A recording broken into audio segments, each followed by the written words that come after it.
Hey everybody, welcome back to A Matter of Life and Maiden, podcast of the Beast. I am Joe Labriola, and this is episode 40 of the podcast.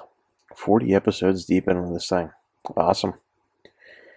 But anyway, yeah, I've been doing these birthday celebrations for band members on their birthdays. I did Davey last month, and I just did Yan not too long ago for his birthday celebration. Both guys are 68 years old now. But to change it up a little bit, I've been thinking about this now since I got back from seeing Maiden back in November of last year, 2024, on the Future Past tour. And what I've been thinking about doing is talking about some of their albums, like a handful of their albums that have been the most influential to me. Now, I will say this.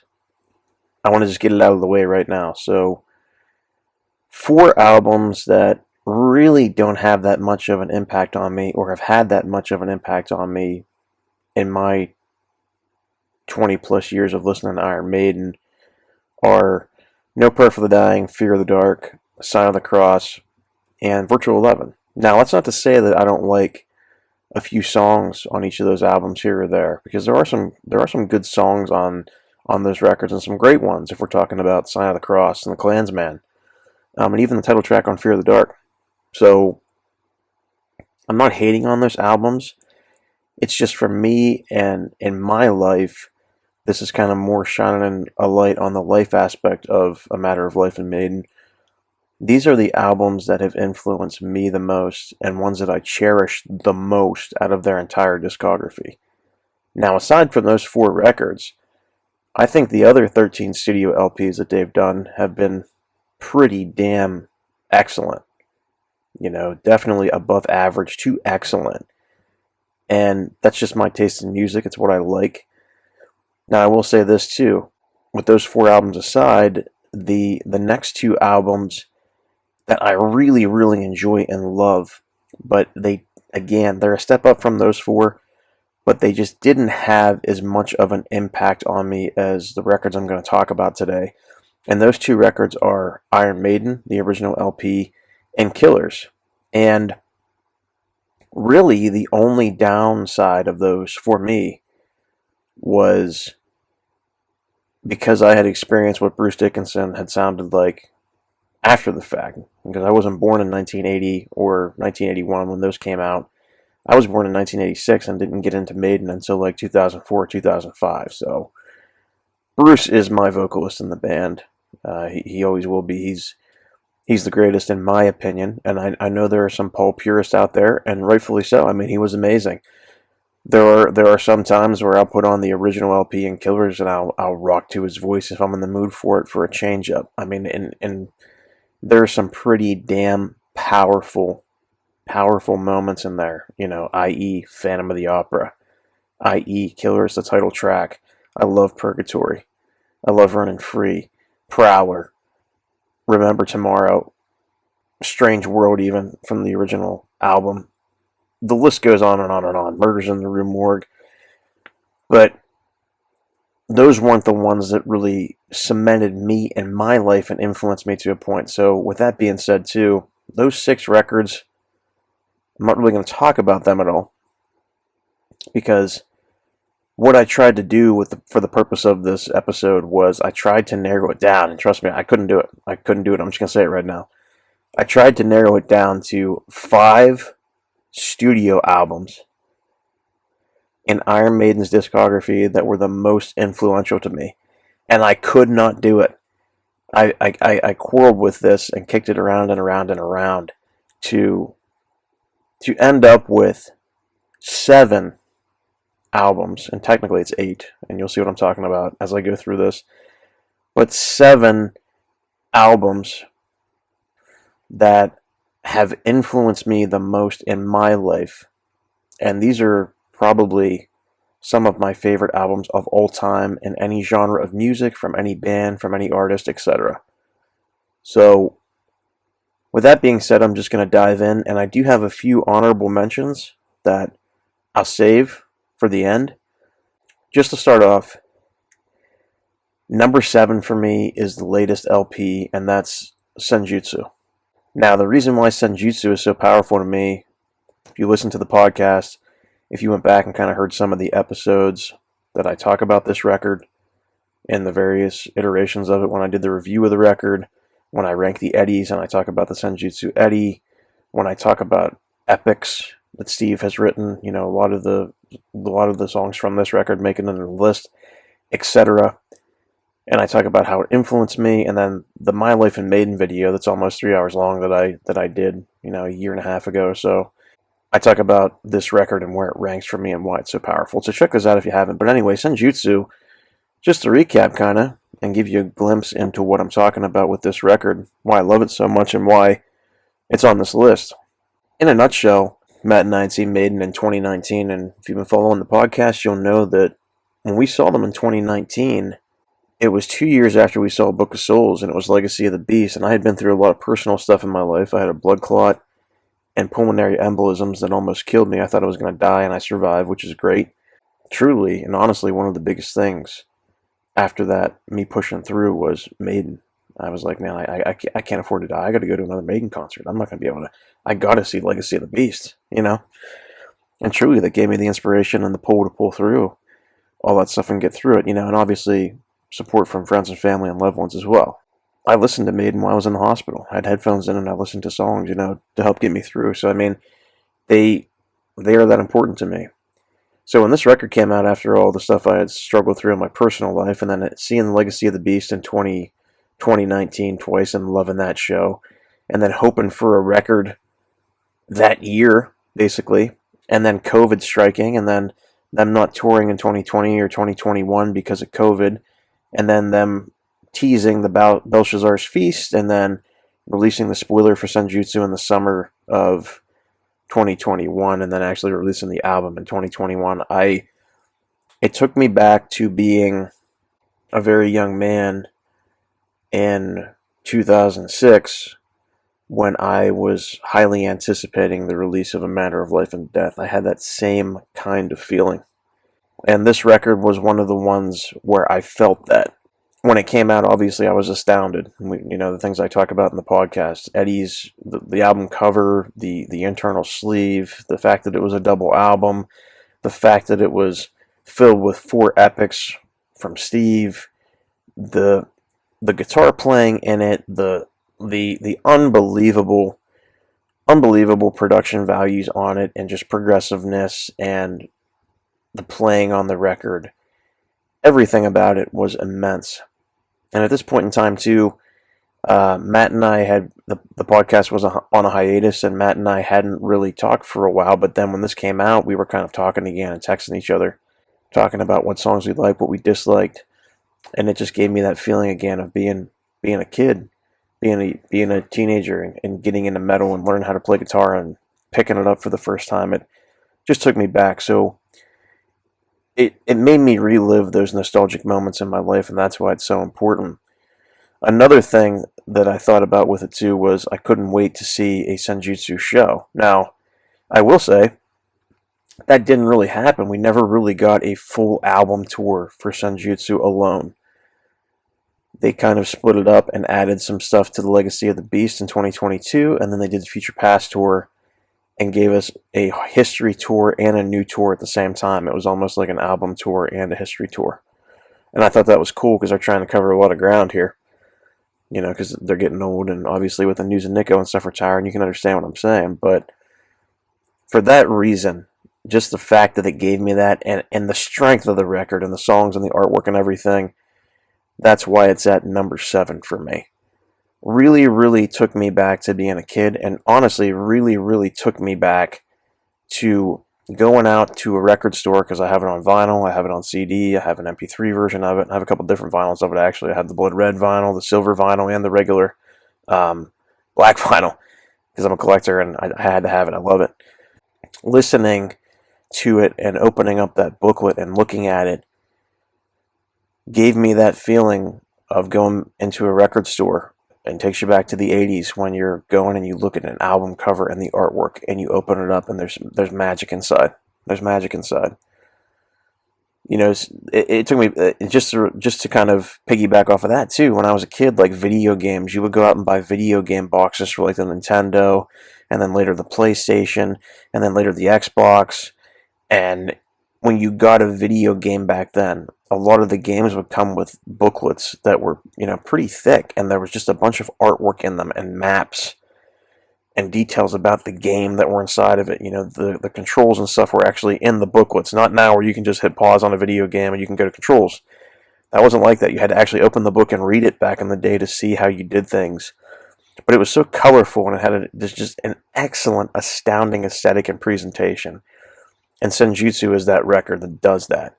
Really rekindles that feel of the 80s, and it makes you understand then what it must have been like when the first Maiden record came out, or Number of the Beast came out, or Power Slave, or Somewhere in Time came out, and you went to the record store back then to grab it just for the cover.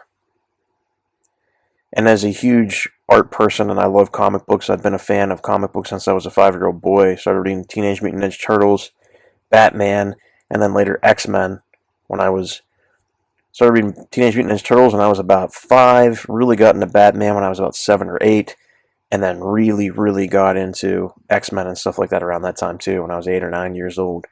And after that time, I fell in love with art. I was actually seriously, when I was younger, I drew a lot of Teenage Mutant Ninja Turtles and Batman art that was in our local paper, and I thought about going to school when I was a kid for art.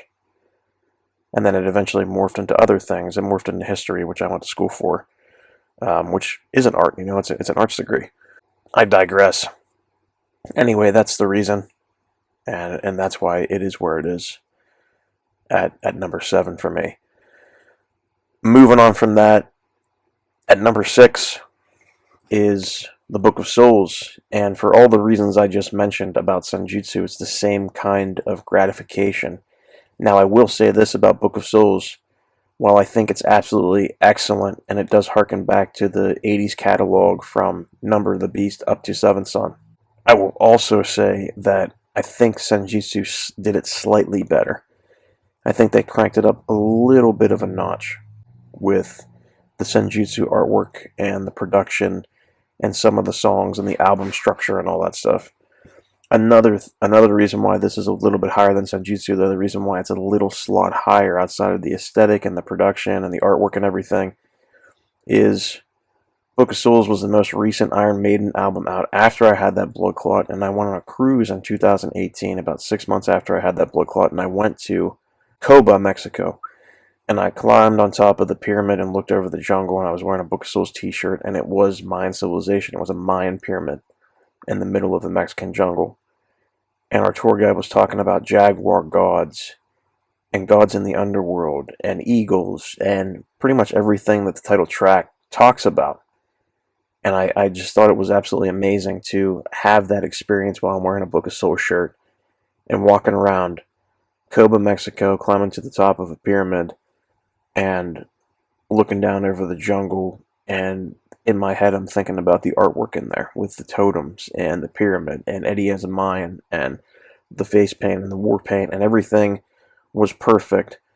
And their love for obsidian and how the album cover is black background like obsidian. It's just little nuances and touches like that that push this to the limit.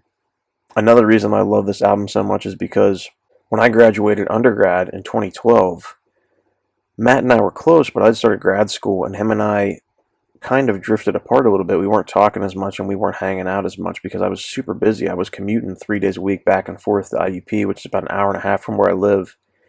And I was also working about 30 hours a week, and I had an internship. So I was putting in like 70, 80, 90 hours a week between schoolwork, work, and an internship. And I didn't really have a lot of time to hang out with my friends.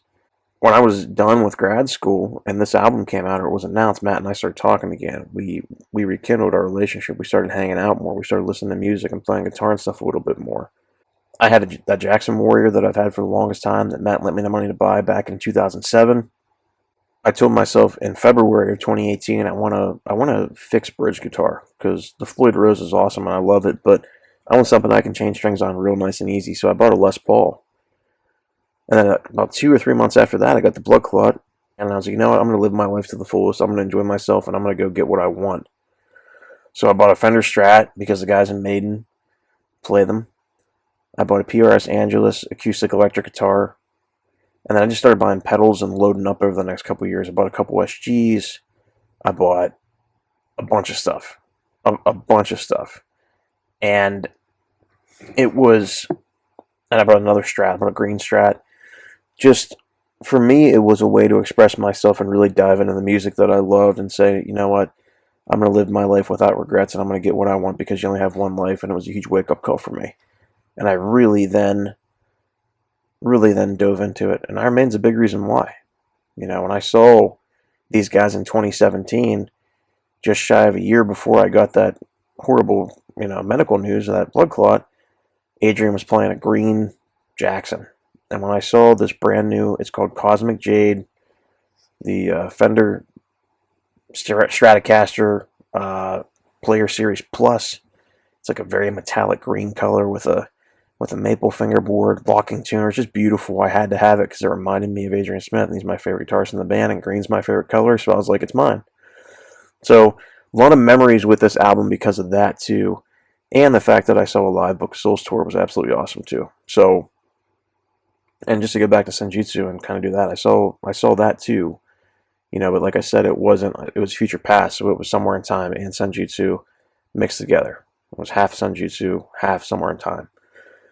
And then another reason why that's up a little bit higher than Senjutsu is because of that too. It was a full album tour. There was no mixing of a history tour and an album tour. It was a full, we're promoting the Book of Souls record. And that's another reason why it's just a little bit higher. Just a little bit higher. But I love both of those records immensely. I think, in terms of actual listenability, and you guys know this already, I think Senjutsu is a better album. But for my life experience and what the record means to me, how it affected my life and influenced my life, I think Book of Souls is just a little bit higher for me because of the experiences I've had in regards to the record and things involving the record. So that's where that is. Moving on from Book of Souls, number 5 is The Number of the Beast. It is a human number. Its number is 666, right? You would think this would be at the 6th spot because of the 666, but never mind. I'm joking. It's at number 5, and I might get some flack for this because I know that I kind of tend to put Number of the Beast, it's usually in the higher range on a lot of my ratings or reviews or where I place it. But I know some people think this should be like absolute number 1, right, all the time, and I get that. I'm not trying to denounce what other people love about this record. I love it too. Making this list was pretty damn hard. I struggled with it, like I said, and quarreled with it for a while. But I had to put this in at number 5 because of just the power of the album. Matt and I talked about this when we did the episode for Number of the Beast.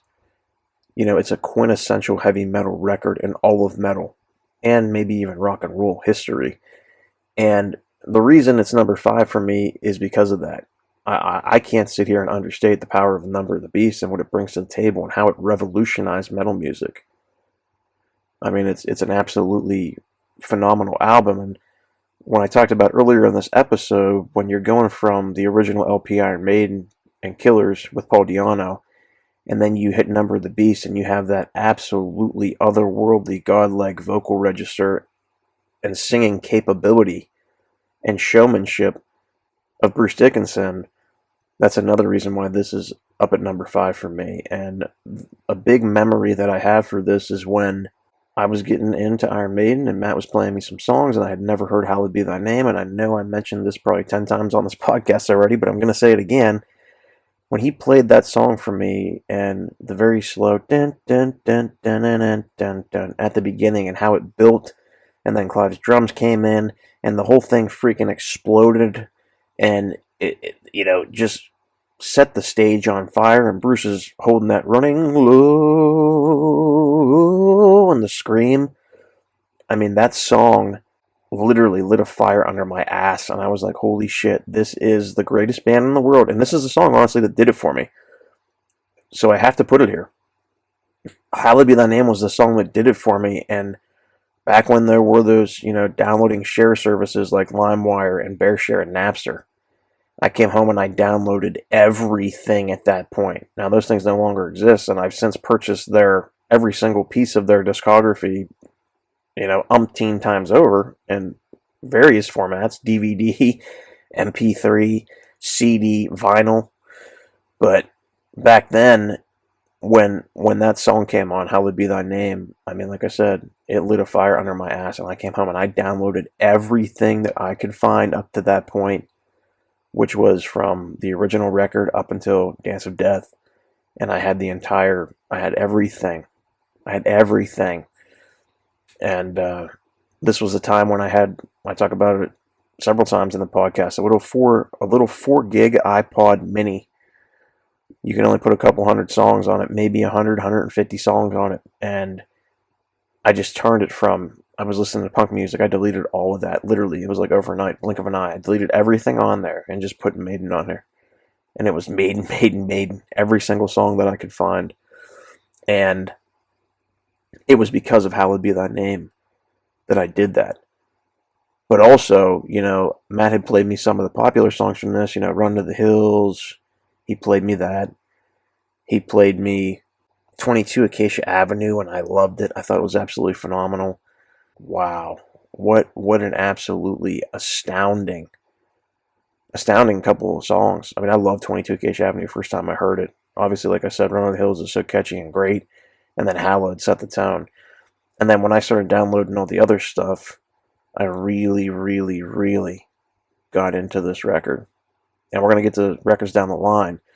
But one thing that got me into Children of the Damned from this record was when the band was playing at Download Festival in 2006. And Age comes out with his Double Neck Jackson. And he plays the Children of the Damned solo. After that, I was like, I need to go back and listen to Number of the Beast. And I listened to it like a million times. Because of that memory. And then the fact that the guitar he was playing for Children of the Damned was a red Jackson, and the artwork and the design for the album cover of Number of the Beast is red lettering, and there's a lot of red mixed into it with the fire and stuff. It was almost like subliminal messaging, like, holy shit, you need to go listen to this. And I did. I listened to the hell out of it. And that was right around the time it became one of my favorite Iron Maiden albums, and I still love it. Now, reason why it's at number 5 too, though, kind of like not a negative thing about it, but why it's not quite as high as some of these other ones. This isn't the lineup. This is still Clive. Nico isn't here yet, and my hat's off to Clive. He was an amazing drummer.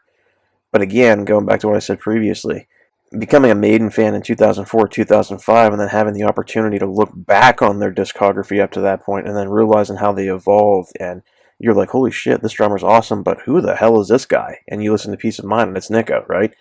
That's when you're like, what? Wow, there's a difference. This is amazing.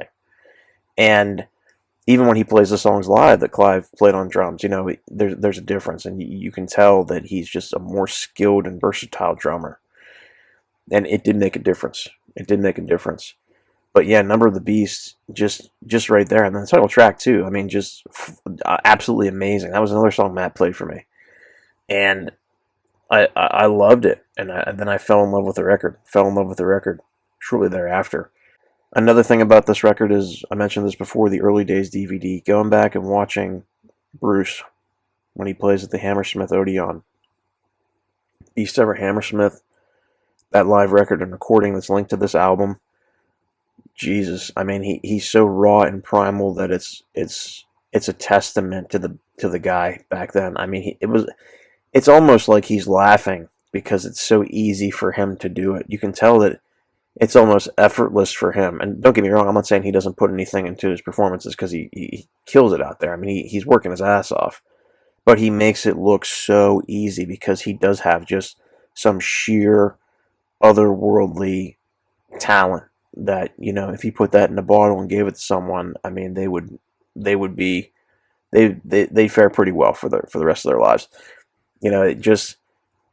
That's why it's at that position for me as well. Just because of that, and a lot of experiences with the record. Like I said, getting into metal in general, like Number of the Beast was a record almost like people would hand out. Like, hey, you want to listen to some heavy metal? Here's Master of Puppets. Here's Rust in Peace, and here's Number of the Beast, and paranoid. Handing out records, that's what they'd be handing out to you. Like the kids at school. Dude, listen to this album. It's heavy, it's dark. 666, shit like that. Even though it's not really about that.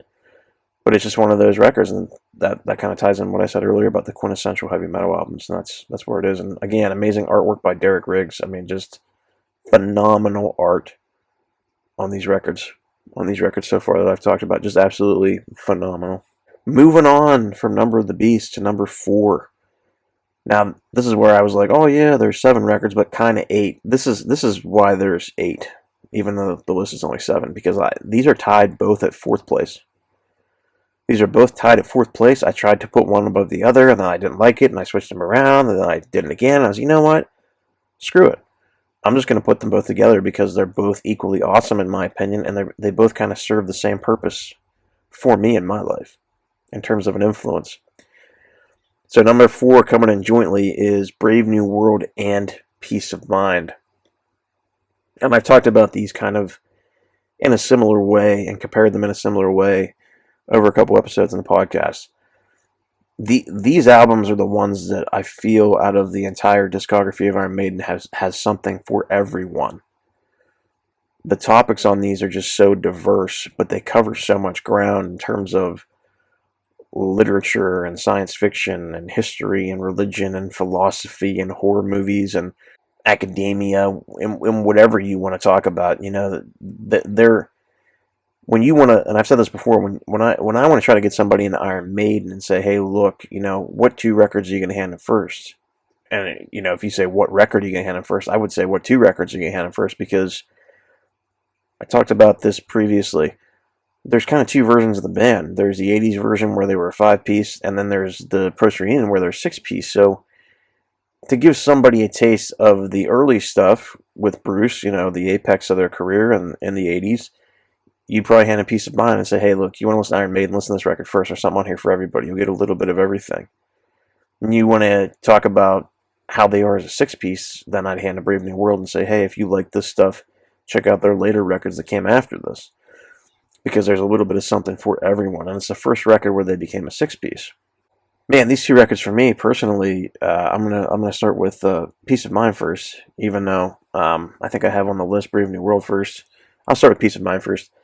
So without the Trooper, I never would have become an Iron Maiden fan because Matt discovered that while he was listening to Holy Diver by Ronnie James Dio, and again, back on those downloadable sites like Napster and BearShare and LimeWire and stuff, he was looking for stuff that was related to that song because he loved it so much, and the Trooper happened to pop up and he listened to it and he loved it more than Holy Diver. And after that, he was like, who the hell is this band?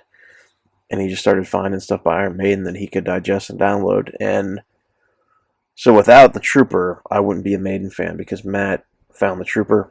Matt jumped on to Peace of Mind and loved it. And my whole life, kind of, in a way, a big part of my life, a huge chunk of my life, and who the person I am today is, ironically and kind of comically, based around the fact that a friend of mine had heard the Trooper by Iron Maiden, and it set my life on a course to change who I was. And to elaborate on that, I was a big video game guy as a kid. I always liked mythology and fantasy books. I liked like The Hobbit and Lord of the Rings and Tolkien and Alice in Wonderland and the Chronicles of Narnia, and I liked literature. And I also like video games because I thought it was a really cool way to explore. You could go off in a different world and an imagination. And the funny thing about it was, video games and reading, I did both of them when I was younger. They both were a way to escape the real world, and both were a way to really, really enhance your imagination and critical thinking skills. And then when you find a band who does that for you, they became that for me, Iron Maiden, because they pretty much channeled everything that I loved when I was a kid into music. And I think Peace of Mind did that for me. And then it turned me from just a gamer and a kid who would read a book occasionally and read some comic books into just this multifaceted and a diverse human being with a bunch of diverse interests. I read comic books still. I read fantasy literature and science fiction books.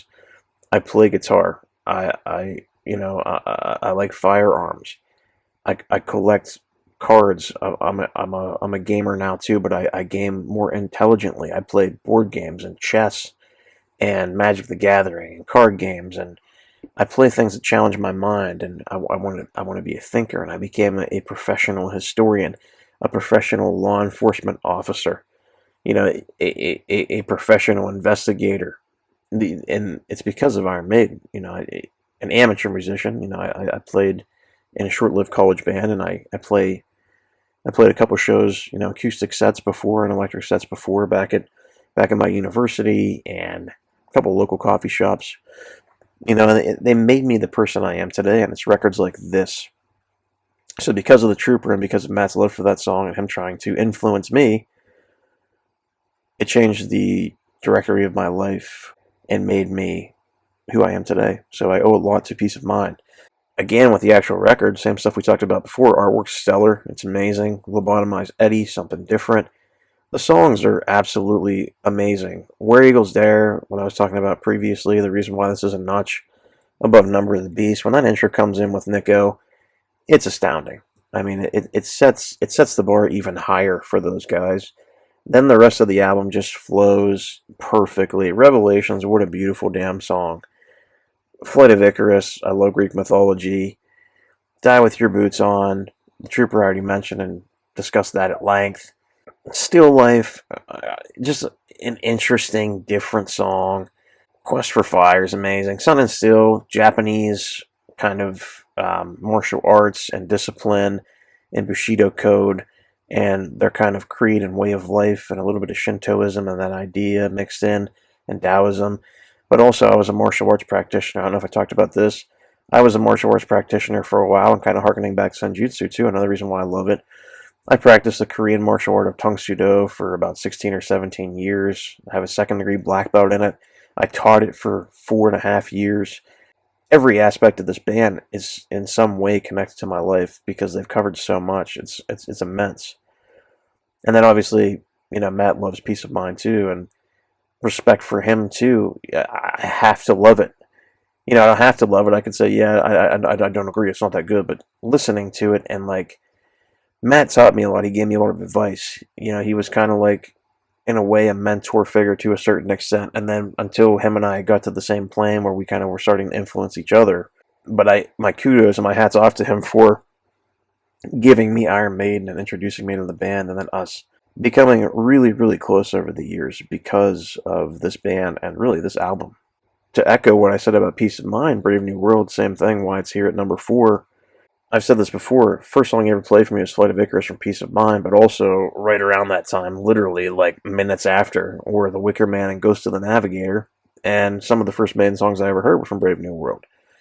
Another thing about Brave New World was the Rock in Rio DVD, just an astounding live concert, and it was the first concert video of Iron Maiden that I had ever seen, the first concert video of any band I'd ever seen, and it really gave me an idea of who all the guys were as people and what their character was like and what they looked like when they were playing live. And you see them up on stage just giving the hell of a performance, and the fact that they're laughing and giggling and just having a good time, but also really just controlling the crowd. I mean, I was hooked.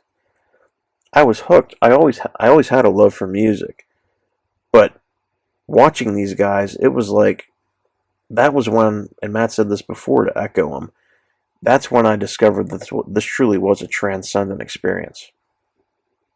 Because up to this point, no band had ever done anything for me like Iron Maiden had done when I watched Rock in Rio, and then having the ability to see them live 10 times in my life so far. I can't explain it, and I can't understate it. No band had ever performed for me or channeled so much energy or, you know, spirit or energy in such a way that just utterly captivates you. And I mean that from, you know, a place of honesty and just personal experience. When you watch a Maiden concert, I vividly watch every second. I anticipate their next move. I want to know what they're doing. I don't want to take my eyes off of the screen. I don't want to blink. I don't want to go to the bathroom. I don't want to eat anything. I want to sit there and I want to watch the whole damn thing from beginning to end without a sound, besides my television. And that's the same thing at a live show. Their live concerts and DVDs do the exact same thing, and that's why Brave New World is so powerful. And then this album, too, looking back on it, the fact that it's the first album with them as a 6-piece, the sentimental value of that alone, and the fact that this is my Iron Maiden. This is the first album where that's my Iron Maiden. Now, when I first listened to Rock in Rio and heard Brave New World, I had no idea of the history of the band previously. I was just trying to get into the music. And Matt was the same way. He was just listening to it, thought it sounded really cool, and was trying to get me into the music. This is a record where we started doing research too, where we dug up the past and found that, there used to be a 5-piece, and that the original band members weren't even Bruce Dickinson on the first couple records weren't even Bruce Dickinson or Nico, and there was a different guitar player besides Adrian. And then you start progressing and you get the Number of the Beast, and you're like, oh, Clive was still in the band, but Bruce came in, and then after that it was Nico, and then it was a 5-piece. And then you learn about the 90s stuff, and you learn about Blaze, and you learn about Adrian leaving, and you learn about Bruce leaving, and then you learn about the reunion in 1999 and where the guys were at the present moment and how they sounded so good. And this for the longest time, 1999 to just Nico hanging it up in December 2024. And that's 25 years of the same band, a 6-piece. That's pretty damn awesome to have that consistency of the exact same lineup. It's pretty amazing. So that's another reason why it's so far up here for me. And then again, the quality of the music, they just became so much more progressive. And this was the album that kind of sets the tone. I love the hell out of it. I think it's absolutely phenomenal. I mean, if you take the artwork is pretty good. I think it's good. I do. I think it's outstanding like some of the other stuff they've done? No, I don't think it's quite at the level of the 82 to 88 stuff, or some of their later albums that have just come out, like Final Frontier, Book of Souls, and Senjutsu. I don't think it's quite at that level. But musically, the way it sounds, and the songs themselves, and the effort, it's damn good. It's one of their best albums. And for me, that's why it's sitting up here at number 4 as well, with Peace of Mind. So much stuff with this record. I really got into this record a ton, after A Matter of Life and Death came out, even more so than before that. And when I was in college, I wore the shit out of this record. And like I said, when I was describing this record, along with Peace of Mind, this was a record that I would get a lot of my friends I went to college with and people I used to work with, my brother and family members, my brother included, into. I handed him a copy of Peace of Mind. I had him watch Rock in Rio. I told people I went to college with, watch Rock in Rio. Here's a copy of Brave New World. I'd burn them CDs or something. Listen to this stuff, and then literally you'd have people I talked to in my classes and stuff who said they were metalheads and into music because we were all kind of getting into it around the same time, or had just gotten into it, coming back and saying, dude, that was amazing. Iron Maiden's my new favorite band. Then a week later, they're showing up in class with a freaking Brave New World t-shirt on. That's the power of this band. And I tried to help spread the word and tried to help influence people because I wanted them to like what I like, just like Matt did for me. So I was kind of carrying on what he did for me with a bunch of other people and a bunch of friends in college. My brother, our other friends we grew up with, we tried to spread it on to them as well. And that's what these albums do. And those two in particular, I think, are good examples of how to get people into Maiden, and they have something for any fan of music in general, especially hard rock and heavy metal music. Moving on from Brave New World and Peace of Mind at number 4, we're going to be at number 3, and this for me is Somewhere in Time.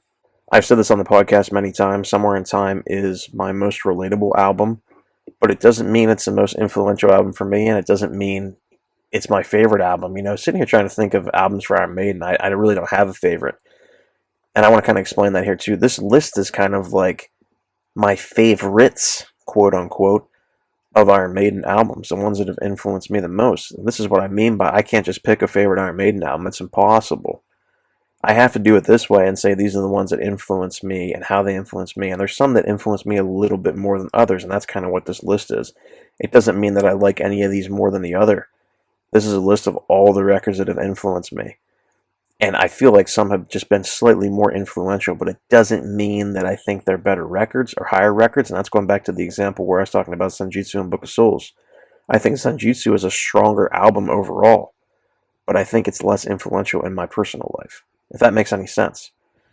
So Somewhere in Time for me is at number 3, and the reason why is because this influenced me as a guitar player and as a musician. When I started listening to this record after I got back, like I had listened to it previously before, but I really, really dove into it after I got back from seeing Iron Maiden on Somewhere Back in Time, because that album focused on, or excuse me, that tour and that live show focused on Power Slave, Somewhere in Time, and Seventh Son. And when I had gotten back from seeing that, I wore the crap out of Somewhere in Time, the record. And this is when the album sleeve became, now I will say this, the album sleeve is my favorite album sleeve. The Stranger in a Strange Land artwork is my favorite single cover. Adrian is my favorite guitar player. So the reason why this is up there at number 3 for me is for a lot of those reasons.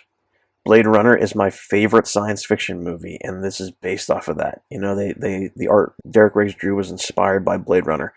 And having finally seen the Future Past tour and seeing what that stage set looked like in person, it was awesome. It was absolutely awesome. It hit every note for me. I loved it. Matt and I talked about this in the Somewhere in Time episode, and if you guys get back and listen to that when him and I are discussing the record and ranking it, you'll see how much I love the album. It's the first record that sets a legendarium up for Iron Maiden, and by that what I mean is Cyborg Eddie is the same throughout. There is no different variations. For instance, if you look at Power Slave, you have Aces High Eddie. He's different looking than the 2 Minutes to Midnight Eddie, than the Power Slave Eddie. Same thing with Peace of Mind. You know, Trooper Eddie looks different than Flight of Icarus Eddie, looks different than the album cover, things like that, etc. This was the first time where, I mean, not necessarily, because, you know, the Number of the Beast Eddie, he looks kind of similar throughout too, but I think a refined piece of artwork Eddie. It wasn't just Eddie with long hair, a t-shirt, and jeans on. It was like this complete artistic representation of the character throughout the entire album, the singles, the tour posters, the stage set and production. Everything was the same. He was the centerpiece, Cyborg Eddie. And I think that's a big part of it too, for all the reasons I mentioned. Just being a fan of artwork and playing with my subconscious through my whole life, comic books, and seeing that, you're like, holy shit, this is like, it's almost like Somewhere in Time Eddie and Cyborg Eddie could be its own band mascot separated from the other Eddies. That's kind of how it feels. It's like it has its own vibe and its own feel, but it's also Eddie from Iron Maiden. It's special in the fact that it's its own kind of thing too, which is really, really cool, and it's the first thing that does that. And then later down the line, you'll see that with like the Seventh Son album, and then you'll see it again with the records I mentioned at the beginning of this episode in Sunjutsu and the Book of Souls. You know, it's mine, Eddie, for the most part throughout all of it, and Samurai Eddie. So that whole thing and that motif carries over, and I think it's really awesome. Again, guitar playing, like I mentioned, just getting into the way Adrian played. I had been trying to play, at that point in time, I knew a couple songs. But this record too, and kind of going back and doing research, like I said, Matt and I started to really dive in and see who wrote which songs and who played which solos, and listening to songs and trying to listen by ear to see if we could figure out whose solo that was, and then eventually getting to the point where we could separate Davey's sound from Adrian's sound and Yannick's sound, understanding how they all sound differently. And then I kind of got an ear for Adrian, Matt kind of got an ear for Davey. It's just how it worked, and then we became distinct players. I became more like Adrian because I sang and I would play guitar and play bass, and Matt was just more of a pure guitarist. He's more like Davey. So who we are as people and our talents in our musicianship is reflective of our influences too, and why we favor certain guys. Matt favors Davey because he's more like Davey. It feels more natural to him to play like Davey. I favor Adrian because I'm more like Adrian. It feels more natural for me to play like Adrian. Somewhere in Time was just progressive in a way, and I talked about this in a really good way, and listening to this opened the gateway for me into more progressive metal. This is where Matt and I started really listening to like bands like Dream Theater and Queensryche, and even going back and listening to some prog rock like Yes and Rush and Jethro Tull and guys like that, King Crimson, to name a few. Those are some of the bands that we really gravitated towards because they had this proggy sound. And this is an album that kind of does that, giving you that. It also has that nice keyboard synthesizer dimension. It gives you kind of like a fuller sound. And that's why I loved it. And then, like I said, Adrian rips on this. Stranger in a Strange Land solo, unbelievable. Wasted Years solo, unbelievable. And then seeing him grow and kind of separate himself from Davey in a way to the point where like this was his domain, whereas Davey was more the pure guitarist who could shred and rip out a solo whenever he wanted. This is where Adrian kind of separated himself as almost, to kind of compare and contrast it, almost like the Cyborg Eddie. It was like Adrian was his own. He was creating a lot of the stuff for the band. This was an Adrian album, was a prog album. It showed Adrian's, not only his guitar playing chops that had improved, but also the fact that he could write songs without other members of the band. He could be more independent and influential as a band member, and inspirational as a band member. I mean, he wrote 3 songs for this record. There's only 8 songs on the album, and he wrote a third of it, more than a third of it on his own. So that's another reason why I love this album so much, and it really, really grew on me. Really, really grew on me over the years to the point now where it's, I don't want to say favorites, but it's one of the most influential Iron Maiden albums for me. And it sits at number 3 for that reason, because of what it means to me as a person and how I relate to it. Another thing, like I said before on this, the closing track is Alexander the Great. I'm a huge antiquarian and a historian. I wrote my undergraduate paper, my capstone thesis on Alexander the Great, how he conquered civilizations and his kingdom and all those things, and I did it again in grad school, and I modified it and expanded it. I'm a huge antiquarian. I took ancient Greek as a language in college, and I loved it. And my professor, Dr. Finley, he let me read Koine Greek. I wrote in Koine Greek, and I read passages in Koine Greek from Arrian, who talked about, it was one of Alexander the Great's generals. He basically molded that class for me around Alexander the Great, and I loved it so much. So there's a lot of personal connections to this record because of that. Again, Stranger in a Strange Land, even though it's not related to the Heinlein book, Robert A. Heinlein, that's my favorite science fiction novel of all time. Blade Runner, again, my favorite science fiction movie. So there's a lot of stuff tied to this record that influences my personal life, and that's why it is where it is for me, right there, at that spot. Coming in at number 2 for me, Power Slave. Again, all the things I just mentioned, well, part of the things I just mentioned about Somewhere in Time, this album with the whole antiquarian motif and ancient Egyptian motif and the pyramid, the cover, to this day, right behind Somewhere in Time, it's probably my second favorite album artwork from Iron Maiden. And some days maybe I like it a smidge more when I want to think about antiquity as opposed to science fiction. Maybe this one a little bit more.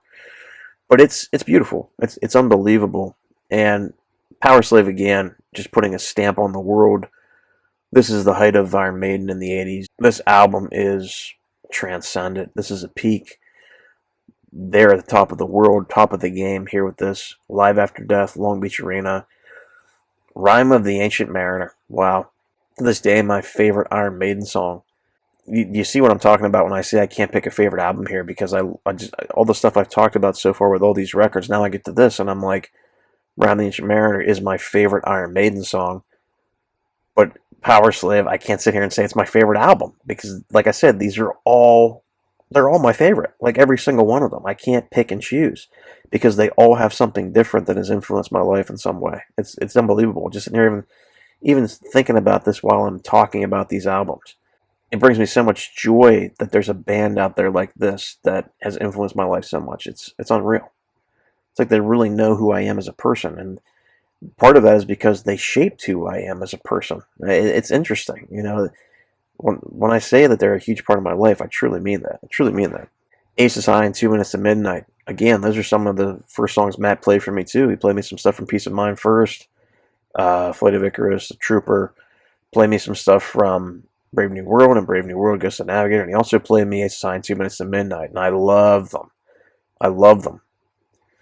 And I know I tell the story all the time, but when I first got in Iron Maiden, I was downloading stuff here or there, just bits and pieces of songs. I wasn't downloading full albums. I I got to Rhyme and I was like 13 minutes and some. I'm like, I'm not listening to this stuff. It's too long. I like the shorter songs. But it's funny then because after I really got into this record, then I started becoming a guitar player, and all these other albums influenced me, like I was talking about, and I jumped into this. Rhyme became my favorite song. And then having the opportunity to watch Live After Death when that DVD came out right before the Somewhere Back in Time tour kicked off, and seeing them play Rhyme of the Ancient Mariner live brought a tear to my eye. I cried. I saw it live.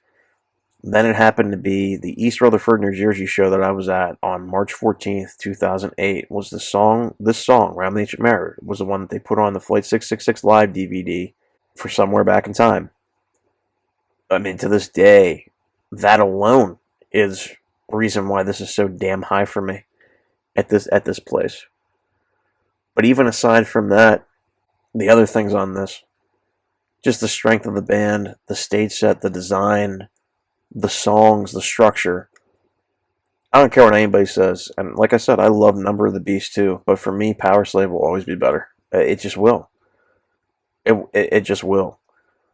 You know, if somebody said you got to pick one album, here you go. You got Number of the Beast and Power Slave. I'm picking Power Slave every time. I hate to say that because How Would Be Thy Name was the song that kind of got me into Power Slave in a way, right? But then The Trooper, again, got me into Maiden anyway because through Matt. The appreciation I have for this record can't be understated. It's my brother got me a signed Pharaoh Eddie drawn by Derek Riggs. I mean, my brother knew that this was a powerful record for me, and I loved it. So he knew, And for the longest time, I would say the Power Slave was my favorite album back in the day. You know, when I was getting into metal, especially leading up to seeing Somewhere Back in Time, that tour, and then going to see it. I said Power Slave was my favorite for the longest time because I was going to school for history. I was into antiquity. Like I said, I was actually, when I went to go see Iron Maiden, I was taking classes in college, courses where I was learning about ancient Greek civilization, ancient Roman civilization, ancient Egyptian civilization, and it kind of like fell into place perfectly because then I was going to see this show and it was like, wow, it was perfect. So you would ask me back then in 2008, what my favorite record was, I probably would have told you, Power Slave. You'd ask me that in like late 2007, early 2008, I would have said Power Slave. And for the longest time it was. Until I got to a point where I was like really diving in, like I said, to all their discography, and I was like, wow, I can't really pick a favorite anymore. I just can't. And then all those other things happened in my life. Alexander the Great, wrote a paper on that. That's on Somewhere in Time, and then your mind's all over the place, and it's like picking between your kids, like which one's your favorite, and you're like, man, I can't. I love them all. It's like picking between pizza, like which one's your favorite. You can only have one topping. You like pizza with pepperoni, you like pizza with sausage, you like pizza with mushrooms, you like pizza with black olives, you like pizza with mild pepper rings. It's like, well, I like it all. Can I have them all? So yeah, you end up getting a pizza with pepperoni, black olive, sausage, and mild pepper rings, and you're like, damn, this is great. That's where I'm at with this. But Power Slave, again, can't be understated. Live After Death 2, an amazing live performance. My experience seeing Somewhere Back in Time, which is a Live After Death show for the new fans, the younger fans, the younger generation. That's why Power Slave is at number 2 for me. Again, artwork stellar. 2 Minutes to Midnight, artwork stellar. Aces High, stellar. Some of the greatest songs in metal history on this record, i.e. the Big Four again. Aces High, 2 Minutes to Midnight, the title track, Power Slave, and Rhyme of the Ancient Mariner. Not to mention the camaraderie on this album. And again, I've said this before in some episodes when I talked about like the live shows and I ranked their live LPs or their live videos. Rhyme of the Ancient Mariner is a song that you can watch and really see the camaraderie of this band when you put it on. It's not the only one, but I think it's the best example of them playing together and their love for each other and their love for what they're doing. When you watch it, it's kind of like going back to the energy I talked about before. When you watch it, it is transcendent. Fireworks go off. It's unbelievable. It's like you're literally watching something holy happen right before your eyes, or like an angel comes down from heaven and walks up to you and stands there, and you're just looking at it. I mean, that's truly how I feel when I watch it. When I go to a Maiden show, when I watch their live concerts, I mean, I just get this this feeling of overwhelming joy and happiness, because that's what this band brings to me. You can feel that. They are the most authentic band in the world. They changed my life, made me the person I am today, and this is one of the records that did that. Moving on then, after Power Slave, number one for me, you probably all already know it, and that is A Matter of Life and Death. This record, as well as the other ones, but, this one was the most influential for me, is the most influential for me. This opened the door to not only Iron Maiden for me and my love for them as a band and their discography, but all metal and hard rock for me. Changed my life. I went from being a guy listening to pop punk and, being down and depressed about relationships failing and all this other kind of stuff, because that was the popular music of the time, to really getting into this kind of music that actually had some substance and meaning and sent a message and talked about things that were extraordinary and out of this world and fantastic and mystical. And then on the one hand, where they discuss a lot of things that are, fictitious, they also discuss a lot of things that are nonfiction. They discuss things that happened in history. They help me better understand the world, and listening to this band correlated with my studies in college, correlated with my passions in life, correlated with my interest in the things I'd like to do in my free time and the things that made me happy. And that's why I love this band. In A Matter of Life and Death, this album was one of the first records that I can sit down and say that I listened to in its entirety. This record made me an audiophile. After getting in Iron Maiden and getting into this band and listening to this record and knowing every song by heart and who wrote it, like I said, and doing research and digging into the lyrics and digging into the meanings and digging into the inspirations for these songs and what they represented, I became an audiophile. I became a guy who, instead of listening to a song on the radio and putting it on my playlist, you could ask me back then, I'll use an example here, like, I was into Blink-182 and Green Day. If you would have asked me back then when I was going through my pop punk phase, what album do you like the most from Green Day? I wouldn't have been able to tell you. If you would have said, what album do you like the most from Green Day? Can you name all the songs on a record? I probably wouldn't have been able to tell you. Now, I did know Dookie, that record. But when it came to the other stuff like Nimrod, Insomniac, stuff like that, I wasn't, invested in it enough to know who wrote the songs, what their lengths were, how was the album structured from beginning to end. When I got into Maiden, and this record in particular, I mean, even right now, just thinking about it, I can list every song off of this record from top to bottom, and I can do that with every Maiden album. Matter of Life and Death, Different World, These Colors Don't Run, Brighter Than a Thousand Suns, The Pilgrim, The Longest Day, Out of the Shadows, Reincarnation of Benjamin Brieg, For the Greater Good of God, The Lord of Light, and then The Legacy. That's ingrained into my head. I'm not looking anything up online. I'm sitting here from the top of the dome knowing the list, because this record turned me into an audiophile. And then I became an album guy. I became a band guy. I started getting into music and listening to stuff because I knew that the album was good, the discography as a whole was good, the band as a whole was good. This stuff got me into Ronnie Dio and Black Sabbath and all that stuff, and then starting to digest the albums. And then it really made me kind of like, I don't want to say a snob for music, but a critic of it. Because then I became a person who would, I started to pick and choose my music more carefully, what I wanted to listen to. If I went and listened to a new record from a band, I would go get it and I'd listen to it, and then I would dive into the rest of their discography and try to discover what they had. And I started being very particular what I listened to. And there's an episode I did on here on the podcast where I talk about my 25 favorite bands outside of Iron Maiden. And it's because of Iron Maiden I love those 25 favorite bands. And if you go back and look at those 25 bands that I mentioned, you'll see that every single one of those bands has a storied career and a storied discography, where most of their records, much like Iron Maiden, like I said at the beginning of this episode, 80 to 90% of their discography is, above average or excellent. And yeah, they do have a couple albums that aren't quite as good. But for the most part, they're artists that churn out some damn good shit over the course of their careers up to this point. And it's because of A Matter of Life and Death. This album also made me a guitar player. When I saw some of the music videos for these guys, like in the studio when they were playing Brighter Than a Thousand Suns and the reincarnation of Benjamin Brieg in Different World, and Adrian playing the solo to Different World and his SG guitar, it made me want to be a guitar player. And I'm not trying to bash pop punk players or anything, but their skill level and how they play, I mean, it's not even comparable.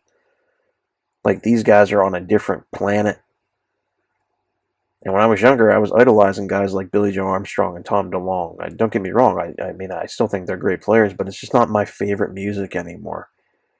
Like I said, this kind of music changed me. It made me into a guy who appreciated more complex music, more technical music, music with more feel and virtuosity. And that's kind of what these guys did for me when I saw. And that's another reason why Adrian's probably my favorite player in the band, because he's really the first guitar player I honed in on. I remember him playing the Different World solo, and I remember him playing the Wicker Man solo when that music video came out. And it was like, yeah, this guy is the guy that I like. And then I slowly started to gravitate towards him even more and more and more. And it's funny that I linked up with him because I like his songwriting. I like his lyrics. I like his solos. It's almost like I think like him. It would be the way I would write. A very meticulous player. And another thing about A Matter of Life and Death that I love is, again, the artwork is absolutely brilliant. The single covers are brilliant. And it's an album about war and religion.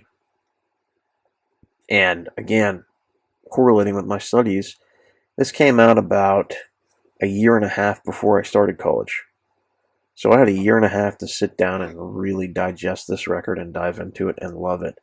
And then when I started school, again, I was preaching the gospel of Iron Maiden, trying to get my friends to listen to this record, among others.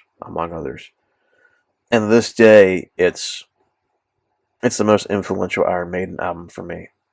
And if you sit here and I talk about albums that have the best songs on it, I mean, this is the one. This is the one. Epics.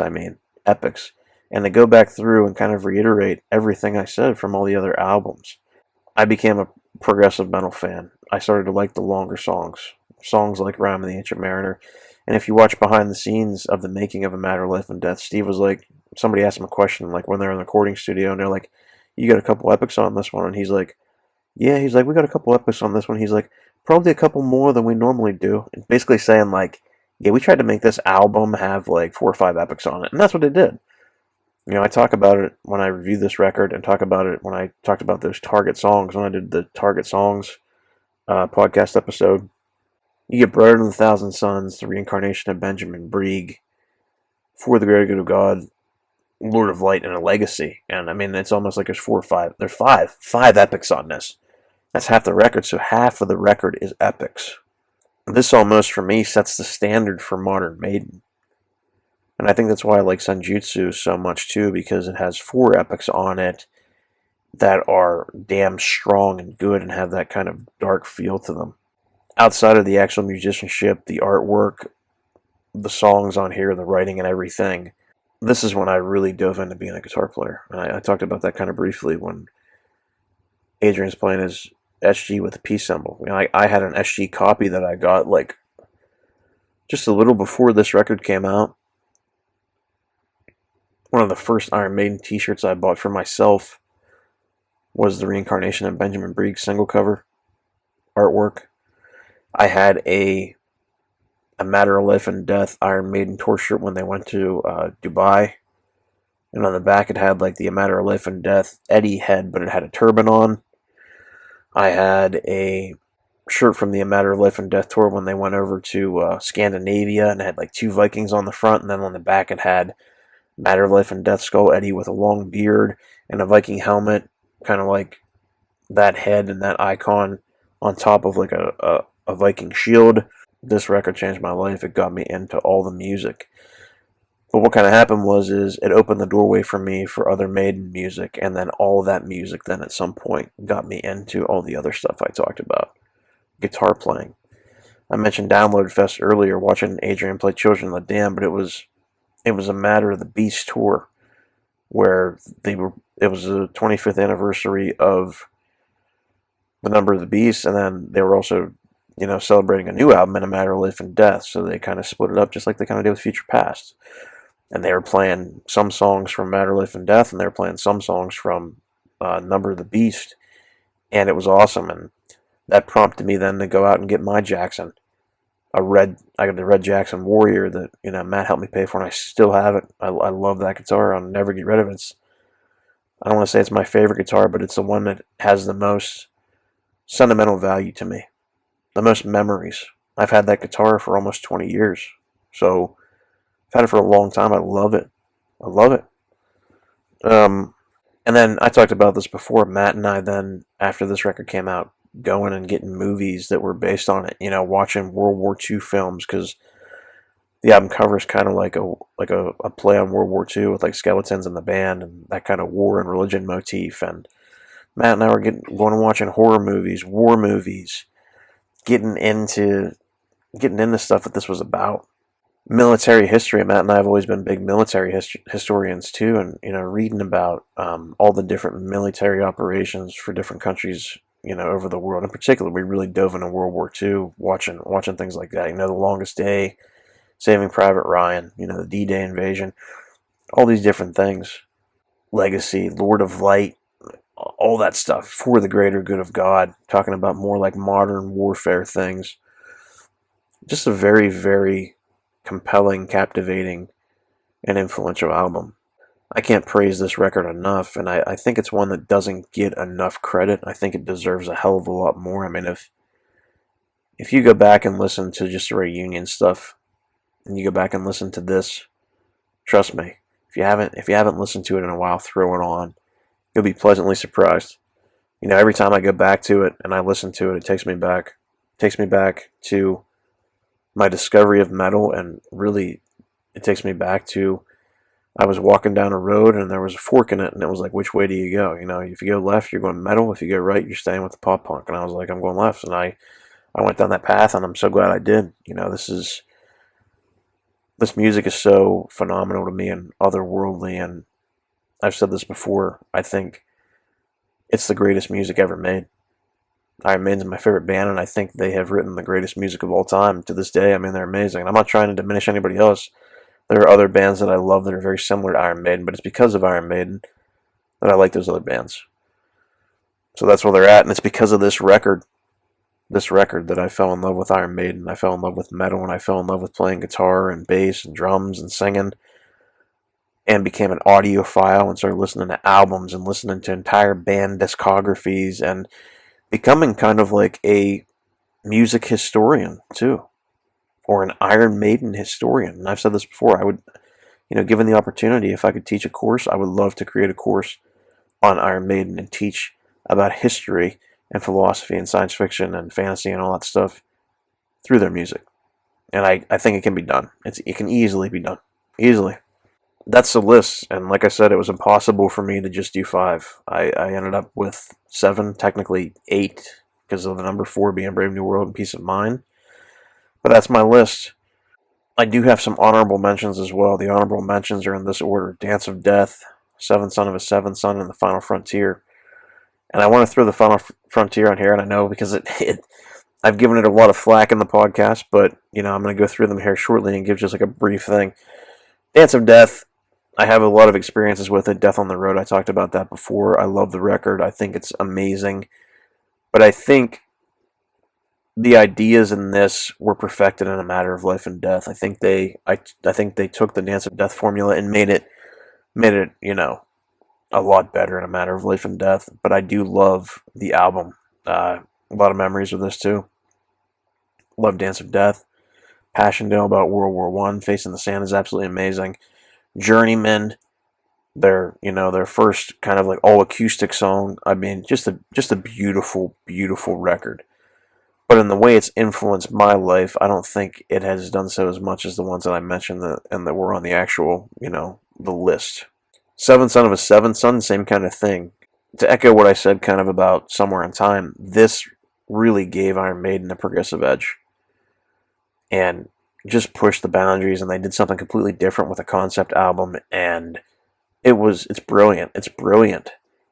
It's unbelievable. The one thing about this album, though, when we're talking about progressive, the thing that it does lack in terms of being quote unquote progressive is it's the shortest Iron Maiden album of the 80s with the Bruce era lineup. So when I talk about the long songs and stuff, you don't really get that. You get Seven Son of a Seven Son, which is like 9, almost 10 minutes. And then you're talking about the other 7 songs that are only accounting for, about half an hour. So when you look at Somewhere in Time, I believe Somewhere in Time is the longest album of the Bruce era 1980s material. And I think with that said, and given that progressive edge to it, I think that's why I like it where it's at. Seven Son, though, has some really good stuff on. I mean, I love Infinite Dreams. Moonchild is absolutely amazing. Can I Play with Madness is good. It's catchy. Evil That Men Do is unbelievable. The title track, The Prophecy, The Clairvoyant, and then Only the Good Die Young. One great, I talked about this before, is the closer on this, Only the Good Die Young. It would have been cool if Steve would have made another epic or like a longer song at the end of this to kind of close it out. I think it would have just made the album a little bit better. But that's another thing. I go back and I look at like the 80s stuff with Bruce. You got Hallowed Be Thy Name closing you got Hallowed Be Thy Name closing Number of the Beast. You got Tame Land closing Peace of Mind. You have Rhyme closing Power Slave. You have Alexander the Great closing Somewhere in Time, and then you have this really kind of like short song closing out Seven Son, which is like, why'd you guys do that? I wanted it to end on a high note, and I kind of wish that would have happened, but I do love it. Much like I said about Somewhere in Time, it's kind of like in its own little unique thing. It could be like a separate thing from Iron Maiden, but it's not. I mean, it's in the Iron Maiden world. It's in the Iron Maiden universe. It's in their discography. In my mind, my criticisms of it are, I wish there would have been a longer closer, and I just don't think the album is quite as good. I mean, I still think it's absolutely phenomenal, but I just don't think it's quite as good as the other stuff that I had mentioned, and the other stuff with Bruce in the 80s. And then lastly, The Final Frontier, kind of the same thing that I said about Seventh Son. I think it's a cool record. I enjoy it a lot. I think it's a damn good record. I do. There's a lot of really neat progressive stuff on it. But the gripe that I have with this is just the arrangement. I don't think it flows well. The listenability is kind of mediocre. The second half of the record is absolutely phenomenal. You get all those amazing closers in a row, a nice stack of closers, and Isle of Avalon into Starblind, into The Talisman, into The Man Who Would Be King, and then When the Wild Wind Blows. I think they're absolutely great.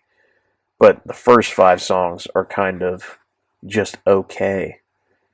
And you're looking at the shorter songs on A Matter of Life and Death, the shorter songs on Dance of Death, and the shorter songs on Brave New World. They're all damn good. And this is like, they're okay. Like, of those 5 songs, I would say maybe 2 or 3 are actually pretty dang good. Then, the other ones just aren't.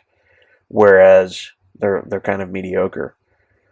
And then you look at the ones on the other records I mentioned, and they're all damn good.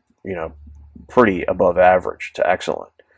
And I think that's what sets the bar apart. But with The Final Frontier, I love it because I did get to see an amazing live show and stage set with Alien Eddie, which is really cool, and the Derelict Space Station or Derelict Satellite 15 stage set with the rocket ship towers on each side and stuff. It was neat. It was a cool sci-fi experience, and for that I really enjoyed it. This was also an album that came out while I was in college, when I was a sophomore in college, and I really did like it a lot when I was in college and latched onto it, and I had a good time with it. But looking back on it, into this day even, all that stuff I mentioned about A Matter of Life and Death, I just don't think it will ever be as good for me as A Matter of Life and Death is. And another reason, kind of to harken back to what I said about Senjutsu, I never really got to see a tour in regards to this, and I think that's why it might not be as one of my favorites. But to kind of counter that, I never got to see the A Matter of Life and Death tour either, but I love the record so much because of the strength of the actual record. And that's, going back and thinking about all the Maiden shows I've seen, and I've first time I saw Maiden was on the Somewhere Back in Time tour, and the most recent time on Future Past, and I've seen them on every tour in between there. One tour that I regret that I did not get a chance to see, and I had an opportunity to do it, but I had to work. I should have called off. Was the A Matter of Life and Death World Tour. That's one tour to this day that I wish I would have seen. I wish I could go back and see that tour because they played the album in its entirety, and I love it. Anyway, yeah, that's my list. I want to do something a little bit different, and like I said, focusing on the life part of Iron Maiden and give you kind of like a glimpse of the albums that have influenced me the most over the years, as I've listened to Iron Maiden and have loved Iron Maiden. And like I said, I do love some of those other ones too. I like the original Iron Maiden record. I like Killers. I do like a few songs on the X Factor and Virtual 11 and No Prayer and Fear the Dark, but I just don't think they're as powerful as these were for me. And you heard why I love these so much. So, I'd be interested if my followers out there, the podcast followers out there, be interested to see what you guys have and what's your top 5 or your top 7 or 8, like I did, because I know I had a hell of a time trying to make this list and narrow things down. And obviously, you see, I couldn't even get 5 because I was like, there's no way, because even looking at this, if I were to cut off Senjutsu and Book of Souls, and then let's just say take off Brave New World and just have Number of the Beast, Peace of Mind, Somewhere in Time, Power Slave, and A Matter of Life and Death, I would have been like, well, shit, I need Senjutsu, Book of Souls, and Brave New World on here, right? Like, I couldn't do it because all those albums have their own unique qualities and unique things that they brought to my life and enhanced my life. So, yeah, interesting. But no, in the comments, post what yours are. See if you can do 5. I challenge you to try to do 5. I challenge you, and explain why. Explain like I did too why they're your favorite 5 or your top 5 or whatever, your most influential 5. I'm telling you, it's harder than it seems. It's a pain in the ass. It's incredibly difficult. But I'm pretty happy with where I'm at with this. I think it's pretty solid. It probably will be for the longest time until they come out with a new LP. We'll see what that's like whenever that happens or if that happens. But anyway, guys, I really appreciate everything. Thank you guys for listening to A Matter of Life and Maiden, the podcast of the Beast. I'm Joe Labriola. Take care of yourselves out there. Listen to your Iron Maiden. Up the irons. And I'll see you guys next time.